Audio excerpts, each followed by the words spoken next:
സംസ്ഥാന സ്കൂൾ കലോത്സവത്തിൽ കോഴിക്കോടും പാലക്കാടും കലാകിരീടം പങ്കിട്ടു. അവസാന നിമിഷം വരെ നീണ്ട അനിശ്ചിതത്വത്തിനൊടുവിലാണ് ചരിത്രത്തിൽ ആദ്യമായി കിരീടം പങ്കിട്ടത്. 916 പോയിന്റ് നേടിയാണ് ഇരുവരും കലാകിരീടം ചൂടിയത്. അടുത്ത വർഷം എറണാകുളത്ത് വെച്ച് കലോത്സവം നടത്തുമെന്ന് വിദ്യാഭ്യാസ മന്ത്രി പ്രഖ്യാപിച്ചു.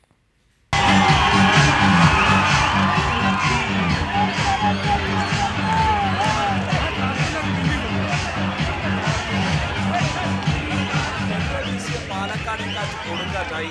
പക്ഷേ ആ കൊടുങ്കാറ്റിലും കോഴിക്കോടൻ കുത്തക തകർന്നില്ല. എന്നാൽ ഒറ്റയ്ക്ക് കപ്പ് നേടുകയെന്ന കോഴിക്കോടൻ സ്വപ്നം ഇത്തവണ പാലക്കാട് തകർത്തു. ചരിത്രത്തിലാദ്യമായി കിരീടം പങ്കിടുക എന്ന അപൂർവതയ്ക്കാണ് കോഴിക്കോട് കലോത്സവം സാക്ഷിയായതെന്നർത്ഥം. 916 പോയിന്റ് നേടിയാണ് പാലക്കാടും കോഴിക്കോടും സ്വർണ്ണക്കപ്പിൽ മുത്തമിട്ടത്. അവസാന നിമിഷം വരെ വീണ്ട അനിശ്ചിതത്വങ്ങൾക്കൊടുവിലാണ് അന്തിമ വിധി പുറത്തു വന്നത്. 8 ഹയർ അപ്പീലുകളും വഞ്ചിപ്പാട്ട് ഫലവുമാണ് അനിശ്ചിതത്വത്തിലേക്ക് വഴിവെച്ചത്. പോയിന്റ് നില മാറിമറിഞ്ഞതോടെ പാലക്കാടിന്റെയും കോഴിക്കോടിന്റെയും ആരാധകർ സമാപന വേദിയിൽ ആവേശ പെരുമഴ തീർത്തു. കിരീടം പങ്കിട്ടതോടെ 17 തവണ സ്വർണ്ണക്കപ്പ് ഏറ്റുവാങ്ങിയ നേട്ടം കോഴിക്കോടിന് സ്വന്തമായി. 8 വർഷത്തെ ഇടവേളയ്ക്ക് ശേഷം കപ്പ് നേടാനായെന്നതാണ് പാലക്കാടിന് എടുത്തു പറയാവുന്നത്.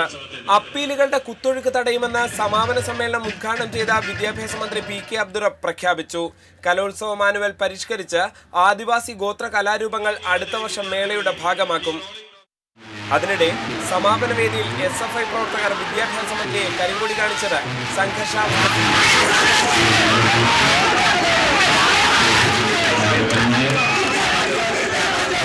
അടുത്ത വർഷം കലോത്സവം എറണാകുളത്ത് വെച്ച് നടത്തുമെന്ന് വിദ്യാഭ്യാസ മന്ത്രി അറിയിച്ചു.